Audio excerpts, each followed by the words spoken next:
And my view here is that the way in which I know Christianity is true is first and foremost on the basis of the witness of the Holy Spirit in my heart.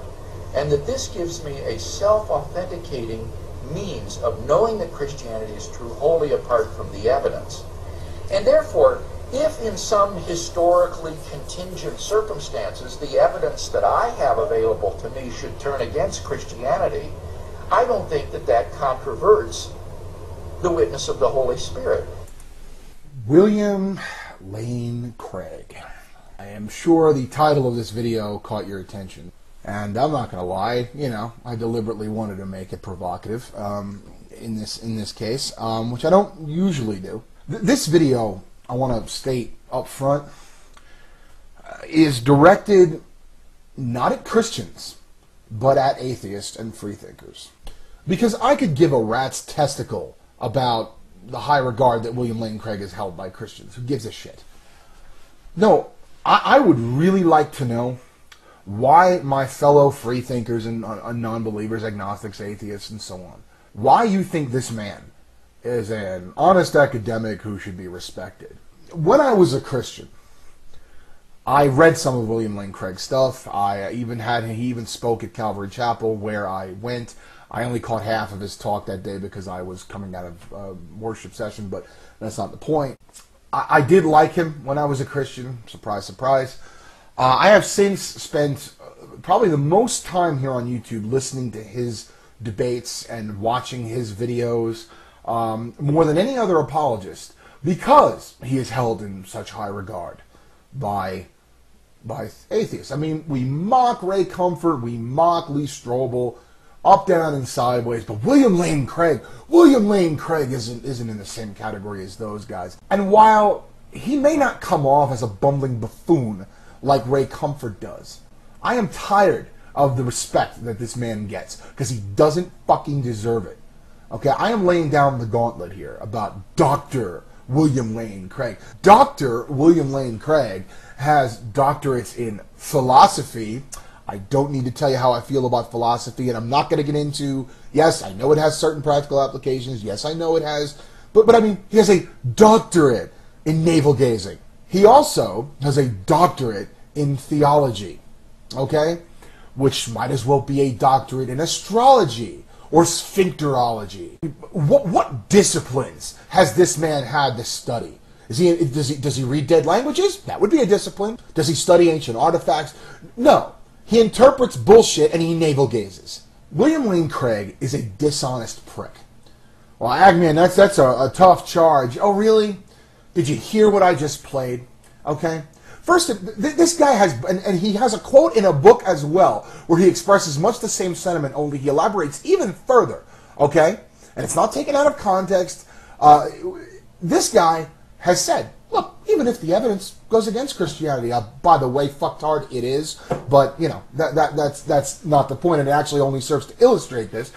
In his mind, right now it isn't. So, even if the evidence were to turn against Christianity, that wouldn't basically change anything because the witness of the Holy Spirit in my heart is what makes all the difference. Well, I tell you what, Dr. Craig, why don't we do a scan of your heart and all its chambers, and maybe we can find this thing. We've been looking for this Holy Spirit for a while, so being that you claim he's in your heart, I don't think you can get more dishonest. Here's a guy that has debate after debate, speaks, gets paid to talk about the evidence, which you and I all know isn't fucking evidence at all, but that's not even what I want to get into. Here's a guy who talks about the evidence for Christianity up, down, and sideways, okay, that it's just totally rational and reasonable to believe all this, and therefore, by default, we should all believe it too, okay? And yet, he admits, oh, but if the evidence were to turn against what I believe, it wouldn't matter at all. So, Dr. Craig, get the fuck off the stage. There's the door. Because you've basically said, I'm not objective at all. I'm not interested in what's true. Only interested in what I already know to be true. He is a dishonest prick. Let me tell you some more things about Dr. William Lane Craig. I was recently in a Stickum room with Honest Discussioner, Smart Mouth Pundit, a few other people, and Theo Warner was there. I don't know Theo too well, but he started to talk, and you can ask him about this because I'm going on his word, but I don't think he would lie about this.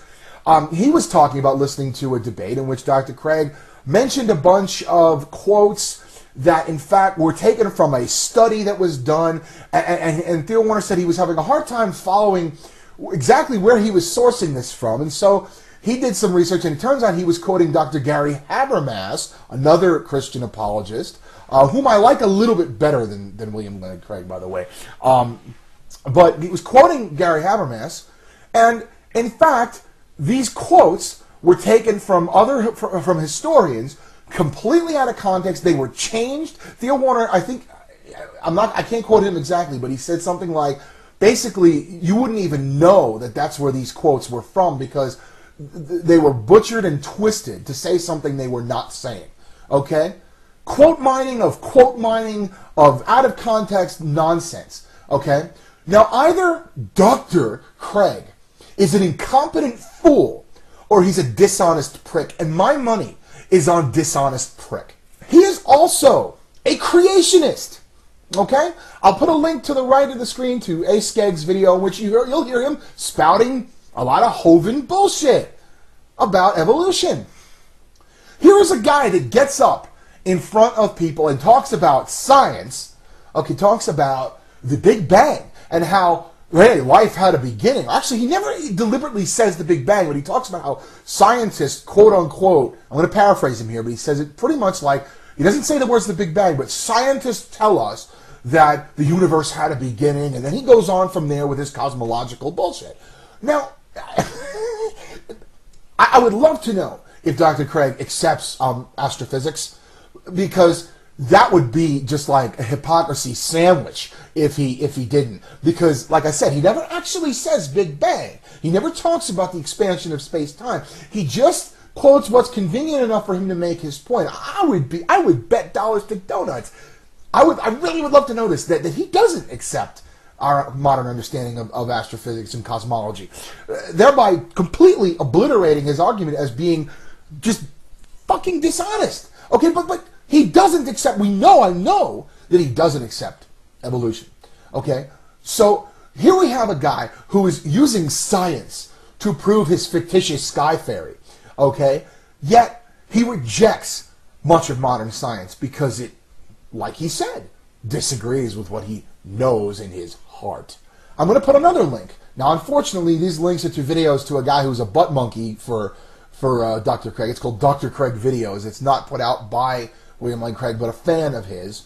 But I want you to watch this debate between Hector Avalos, or listen to it rather, it's just audio, Hector Avalos and him. This was one of the best debates I've heard because I think Bart Ehrman and other people have destroyed his nonsense. But this guy in particular really, to me, hit the nail on the head. And I don't have time in this video to get into the details. But listen, he speaks very straightforward, not a lot of doublespeak, doesn't quote a bunch of Christians or atheists. Like I said in my Leaving Christianity video, you don't hear skeptics doing all this quoting. No, that's left up to the quote-mining, dishonest apologists. But no, he just lays out a very straight, talks about how William Lane Craig's facts aren't facts, they're stories, okay? And Dr. Craig comes back on and basically just distorts what he said, says he didn't offer anything, and has not refuted my facts. Fucktard. He just said, your facts aren't facts, they're stories. And what is William Lane Craig's reasoning? Oh, of course, the classic appeal to authority. Oh, well, most New Testament scholars agree that these are facts. Yeah, and most Muslim scholars agree on facts that correspond to Islamic history and theology and so on. I mean, he just disregards what this guy says, just skirts around it, dodges it. He's a snake oil salesman. Stop respecting this man. Respect is something you have to earn. And when you lie for a living, when you're a dishonest asshole, you don't deserve respect. Just because someone is not like me and is soft-spoken and uses a lot of flowery language and acts all intellectual doesn't mean they're not an asshole, okay? Doesn't mean they're not dishonest. Doesn't mean they're not deserving of scorn, mockery, and ridicule. And as far as I am concerned, at this point, Dr. William Lane Craig deserves exactly that. Ad man out.